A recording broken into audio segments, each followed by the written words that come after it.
Bom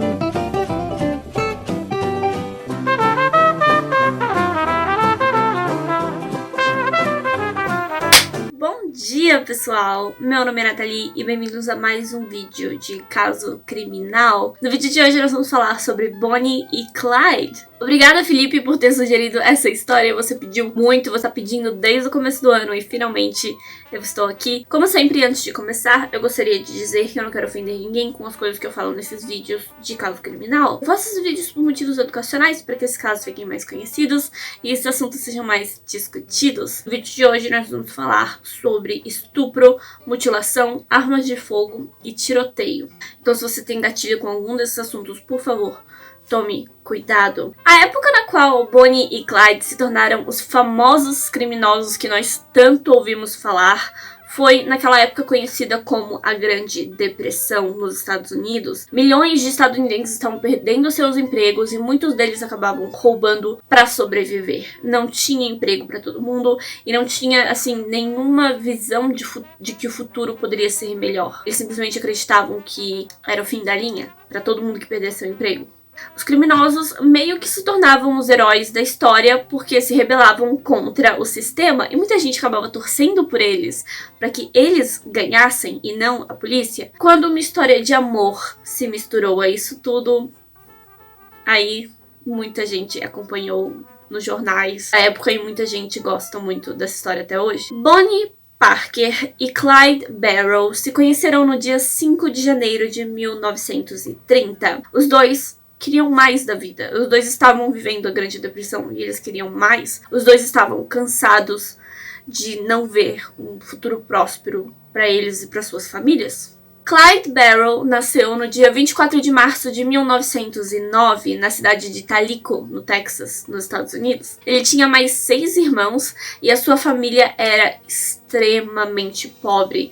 Quando ele era novo, a família se mudou para Dallas e o Clyde tinha o sonho de ser músico, e ele era muito introvertido e muito inteligente. A família dele era intensamente pobre, como eu disse, então era muito normal passar fome e usar as roupas até que elas se desfizessem no seu corpo. Então, ainda quando o Clyde era adolescente, ele começou a cometer pequenos crimes aqui e ali e percebeu que aquilo poderia ajudá-lo a conseguir mais dinheiro para sua família, então ele fazia isso. Aos 17 anos, ele descobriu o seu maior talento, que foi roubar carros. Ele era ótimo em roubar carros e ele fez isso o resto da vida. A gente vai ver ele roubando carros a história inteira. E quando os anos 20 chegaram, com a Grande Depressão, ele simplesmente não tinha outra maneira de sobreviver. Ele precisava roubar para conseguir dinheiro para sobreviver, para comer.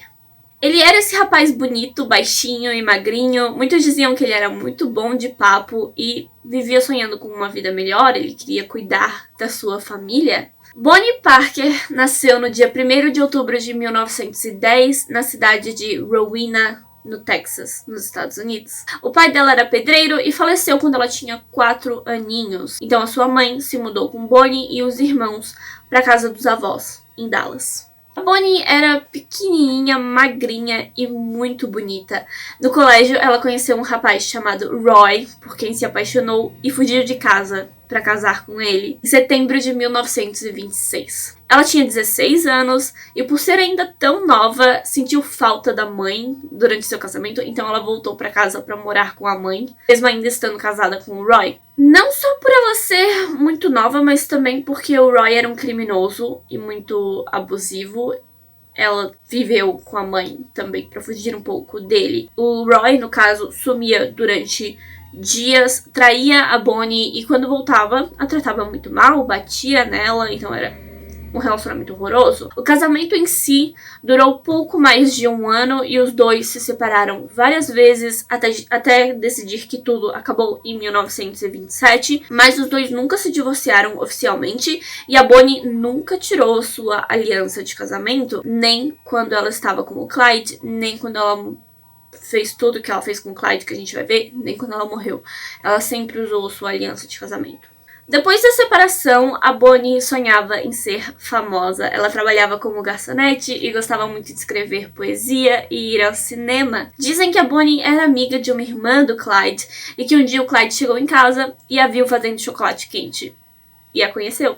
E foi isso. Foi assim que os dois se conheceram. A conexão foi rápida e intensa. Os dois simplesmente se tornaram inseparáveis. Pouco tempo depois desse primeiro encontro, o Clyde foi preso por roubo e fugiu da prisão em 1930 com a ajuda da Bonnie, que levou uma arma para ele, escondida debaixo da saia.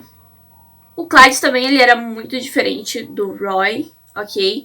Ele respeitava muito a Bonnie, ele cuidava muito da Bonnie, e isso simplesmente deve ter feito ela se sentir muito mais atraída por ele, porque ele era o total oposto do Roy, o ex-marido dela. Quer dizer, ainda marido dela, mas ex. Uma semana depois dele fugir da prisão, ele foi preso novamente e colocado em uma fazenda de trabalho forçado durante 14 anos. E a Bonnie escrevia para ele quase todos os dias. Lá, infelizmente, o Clyde foi estuprado várias vezes por outros prisioneiros, principalmente por ser tão pequeno e magro.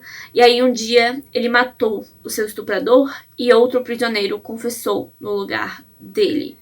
O que foi muito bom, ele ficou muito grato. Mas é porque esse outro prisioneiro já estava no corredor da morte de qualquer jeito, então não ia fazer diferença pra ele. Em janeiro de 1932, o Clyde planejava cortar um dedo do seu pé fora, esperando que, se ele não pudesse trabalhar, ele seria liberado. Mas ele não sabia que logo seria liberado por bom comportamento, já que o outro cara confessou ter matado aquele estuprador. O pessoal achava que o Clyde estava se comportando super bem na prisão.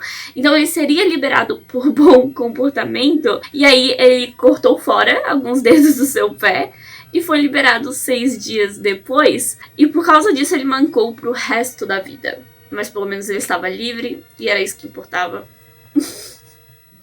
Pois é. A Bonnie, é claro, ela estava muito feliz em vê-lo livre, né? E o relacionamento dos dois floresceu ainda mais. Não demorou muito tempo pro Clyde querer voltar para a vida de crimes, e dessa vez a Bonnie decidiu que nunca mais se separaria dele, que estaria com ele onde quer que ele fosse. E aí, eles montaram uma gangue, The Barrel Gang. Os outros membros eram Buck Barrel, que é irmão do Clyde, Blanche Barrel, que é esposa do irmão do Clyde, Raymond Hamilton, W.D. Jones, Joe Palmer, Henry Methvin, Ralph Fault e S.J. Watley. Nomes ótimos para personagens, né? Nomes maravilhosos. No início, o casal e a gangue, né? Mas, tipo, muita gente focava no casal, né? Então, eles assaltaram vários pequenos estabelecimentos na cidade de Dallas e alguns bancos também. A gangue ficou famosa como Barrel Gang e a polícia quase sempre escorregava e todo mundo fugia. Eles sempre davam um jeitinho de fugir, eles eram ótimos nisso. Mas houve uma vez que a Bonnie foi pega. Ela passou um pouquinho de tempo na prisão e foi liberada, principalmente porque o juiz olhava pra ela, aquela mulher pequenininha e bonitinha, e não acreditava que ela fosse uma criminosa. Então ela ficou ainda mais autoconfiante como criminosa, né? Ela acreditou, tá, então ninguém acredita que eu cometo crimes. Ótimo, pra mim. Ela simplesmente continuou cometendo crimes. A família da Bonnie vivia implorando que ela deixasse o Clyde pra lá e que ela seguisse uma vida normal, mas ela negava porque ela realmente amava o Clyde. E se era uma vida de crimes que ele queria, era uma vida de crimes que ele teria. Houve um roubo no qual o Clyde e o Raymond mataram o dono de uma loja e a esposa dele reconheceu os dois assassinos. Pouco tempo depois, o Clyde matou o xerife de outra cidade e escapou por pouco. Numa noite, os membros da gangue estavam se divertindo um pouquinho, assim, bebendo, conversando, quando 2 policiais apareceram. E percebendo que os dois provavelmente seriam presos, né, os 2 que mataram aquele dono de loja e depois o Clyde matou o xerife, o Clyde decidiu fugir e aí toda a gangue começou a fugir pelos estados. Ele estava decidido que nunca voltaria para a prisão, o Clyde. Ele preferia morrer a voltar para a prisão, principalmente por causa de todo o trauma de ter sido estuprado e etc, né? Então a fuga lendária de Bonnie e Clyde começou, com jornais narrando seus crimes e a sua história de amor. A mídia fazia parecer que os dois gostavam de roubar, que eles gostavam da adrenalina, mas não, eles literalmente faziam isso para sobreviver. O Clyde não via mais outra opção para ele e a Bonnie estava ali por ele. Se esse era o meio de sobrevivência, ela tava ali pra ele. Os dois só queriam sobreviver. Eles sentiam que viviam melhor roubando do que esperando por um bom emprego. E na época, ninguém conseguia um novo bom emprego, então não tinha realmente muito o que fazer. Os jornais também faziam a Bonnie parecer uma vítima do Clyde, como se ela fosse forçada a viver essa vida. Mas não, ela se sentia livre com o Clyde, ela se sentia bem cuidada nas mãos dele, ela era feliz podendo carregar as armas pesadas, viajando por aí com o homem que ela amava. Simples assim, fazia ela se sentir muito bem, muito viva, né? Imagina pra época, era libertador. Bonnie e Clyde continuaram a cometer roubos e participar de tiroteios em Texas, no Missouri, em Oklahoma, Louisiana, Kansas, Arkansas, Iowa e Illinois. Foi uma viagem completa, foi uma jornada. Clyde conseguia roubar veículos caríssimos, como eu disse, ele era ótimo em roubo de carro. Muitos dos veículos que ele roubava eram até mais rápidos do que os carros da polícia. O grupo também conseguia armas muito boas, melhores do que as da polícia e em maior quantidade do que os policiais que apareciam para atender as ocorrências quando eles roubavam algum banco ou alguma coisa assim. Então, no geral, a gangue sempre estava um passo à frente. Eles mataram um homem no dia de Natal de 1932, assaltaram bancos, lojas e mercados. Muitos diziam que eles nunca roubavam uma fortuna, só o suficiente para sobreviver, e isso já devia ser um sinal de que eles não queriam realmente ter uma fortuna gigante e fugir e viver de férias pro resto da vida, sabe? Com esse dinheiro roubado. Não, eles só roubavam o suficiente para sobreviver e seguir para a próxima cidade. Eles não queriam realmente causar prejuízo para todas essas cidades nas quais eles passavam. Eles só estavam roubando para sobreviver. Eu não tô dizendo que roubar é correto, mas é assim a história deles. E mesmo com essa rota estranha de fuga, eles ainda visitavam suas famílias. Sim, todos os membros da gangue visitavam as famílias com frequência e confiavam que eles não chamariam as autoridades. E realmente nunca chamaram, até que alguém chamou. Mas a gente já vai chegar nessa parte. No dia 13 de abril de 1933, um morador de Joplin, no Missouri, disse à polícia que achava que haviam pessoas fabricando bebidas ilegais em um apartamento perto dele, que eles ficavam fazendo muito barulho até tarde da noite e ele achava só deve ser pessoas bêbadas. Então ele chamou a polícia. Bom, a gangue estava lá e quando a polícia apareceu, Clyde, Buck e WD começaram a atirar contra os policiais, enquanto o resto do grupo fugia com tudo que podiam carregar. 2 policiais foram mortos nesse dia. A gangue deixou vários objetos de valor naquele apartamento, incluindo cartas e documentos com os nomes de todos eles, armas e também uma câmera. Câmeras com filme naquela época, domésticas, câmeras que tipo você podia ter em casa, era uma coisa bem nova na época. E acredita-se que foi uma das coisas que eles conseguiram roubar e que deixou eles bem animados, porque eles tiraram várias fotos no mesmo dia, animados com aquela câmera. E essas fotografias foram reveladas pela polícia e publicadas nos jornais em todo o país. O famoso casal Bonnie e Clyde posando em frente a um carro, segurando armas, se beijando, e a foto que fez a Bonnie não ser mais vista como uma boa menina. É engraçado como essa foto dela me lembra aquela pose que a gente faz hoje em dia, aquela pose que virou meme, sabe? Aquela assim. Vocês vão me dizer que não parece que ela tá literalmente fazendo um cigarro na boca.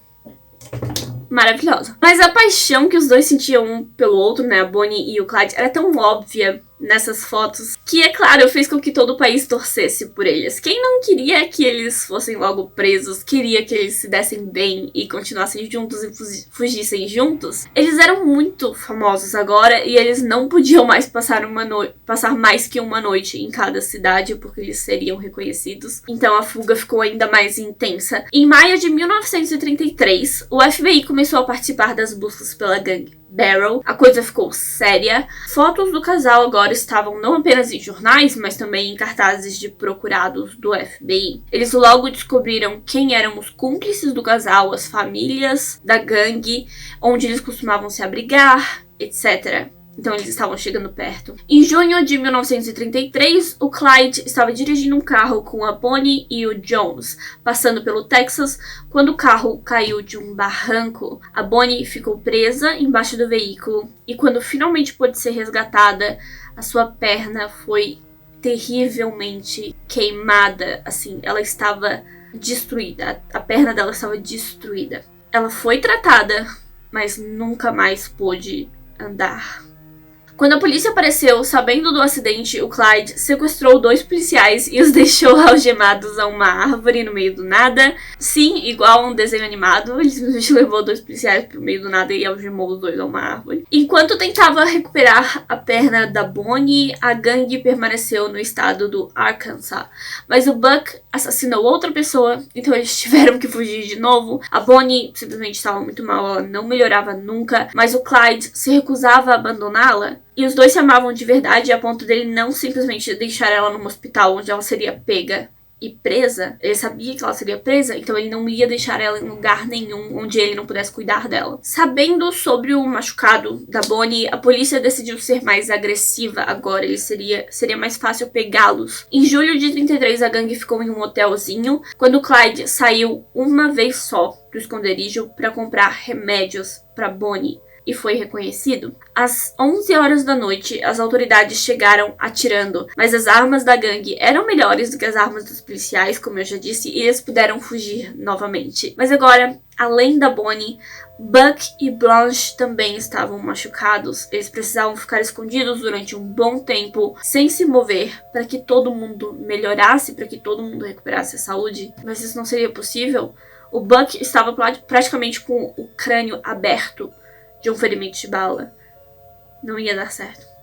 A gangue resolveu então acampar em um terreno abandonado, mas os moradores locais logo perceberam que tinha alguma coisa estranha acontecendo lá e também chamaram a polícia. Mais de 100 pessoas apareceram para assistir a emboscada. Eles estavam animados para ver a gangue ser pega ao vivo, e eu acho que eles não sabiam do perigo de observar um tiroteio de perto. Bom, mas eles estavam lá. Bonnie foi carregada pelo Clyde mata adentro para fugir da polícia e eles conseguiram escapar com só mais um parceiro, o Jones. Todos os outros foram presos ou morreram. Buck e Blanche foram capturados pela polícia e o Buck foi levado ao hospital, mas infelizmente ele faleceu 5 dias depois. Agora a gangue Barrel eram só 3 pessoas em um carro lutando para sobreviver. Mas em um número menor, eles perceberam que era mais fácil se esconder. Em janeiro de 1934, eles conseguiram ajudar 2 membros da gangue que estavam presos já há um tempo atrás a fugir da prisão. Um guarda foi morto e um chefe de polícia da cidade ficou furioso e prometeu que ia prender Bonnie e Clyde. Ele estava determinado a matar Clyde Barrel. Eu não sei porquê ele focou a fúria dele no Clyde. Talvez ele realmente não achasse que a Bonnie tivesse alguma culpa nisso tudo. A ordem foi dada a todas as delegacias. Se Bonnie e Clyde fossem vistos, eles não deviam ser capturados. Deviam ser mortos. No dia 1º de abril de 1934, Bonnie e Clyde estavam viajando com o Henry. Henry era outro membro da gangue, um dos que eles tiraram da cadeia. E eles se esbarraram em 2 guardas rodoviários. Eles não acreditavam que ia acontecer grande coisa. E o Clyde resolveu pregar uma peça nesses guardas, do mesmo jeito que ele tinha feito da outra vez, que ele deixou os 2 guardas algemados. Ele ia só fazer isso, só pra assustar os 2, mas o Henry começou a atirar sem motivo nenhum, e matou aqueles 2 policiais rodoviários. A partir daí, então, era como se Bonnie e Clyde soubessem que a polícia ia encontrar eles, e eles não confiavam mais no Henry, porque o Henry é muito estranho, né? Matando policial por aí sem necessidade. Eles já se conheciam, eles já sabiam que eles não faziam esse tipo de coisa sem necessidade, sabe? Era como se o casal soubesse que logo alguma coisa ia acontecer. Eles visitaram seus familiares pela última vez e se despediram pela última vez. Bonnie escreveu um poema que ficou um pouco famoso. Eu achei estranho que eu nunca tinha ouvido falar do poema da Bonnie, chamado O Fim da Linha. E ela entregou esse poema para sua família. Eu tentei traduzir o que eu achei, eu posso não ter encontrado o original, ok? Mas pode ser esse o poema, pode não ser. Mas olha só o poema dela, tá? Eles não acreditam ser muito espertos ou desesperados. Eles sabem que a lei sempre vence. Eles já foram separados antes, não ignoram isso. A morte é o pagamento do pecado. Algum dia eles cairão juntos e serão enterrados lado a lado. Para alguns será ganância, Pra lei será um alívio, mas pra Bonnie e Clyde será a morte. Esse é o poema. Vamos falar então sobre o Henry, né? Aquele que matou os 2 policiais sem motivo. A família dele estava fazendo um apelo de clemência por ele. Eles disseram que o Henry viajava com o casal e que eles estavam vendo suas famílias. O FBI foi avisado que essa seria a melhor hora para atacá-los e pegar a gangue. Souberam de uma festa que eles dariam no dia 31 de maio de 1934 e planejavam voltar para casa da família do Henry. Então a polícia esperou durante dias na única estrada que levava até a casa da família do Henry. Para fazer o Clyde parar no meio do caminho, o pai dele deveria fingir que o seu carro havia quebrado e pedir ajuda para ele. O pai do Henry, tá? Não o pai do Clyde. Ele ia ficar com o seu caminhãozinho no meio do caminho para casa e fingir que tinha um problema no motor e pedir ajuda pro Clyde. Eles esperaram durante dias, mas às 9 da manhã do dia 23 de maio de 34, Bonnie e Clyde vinham dirigindo e pararam para ajudar o pai do Henry. Clyde nem saiu do carro.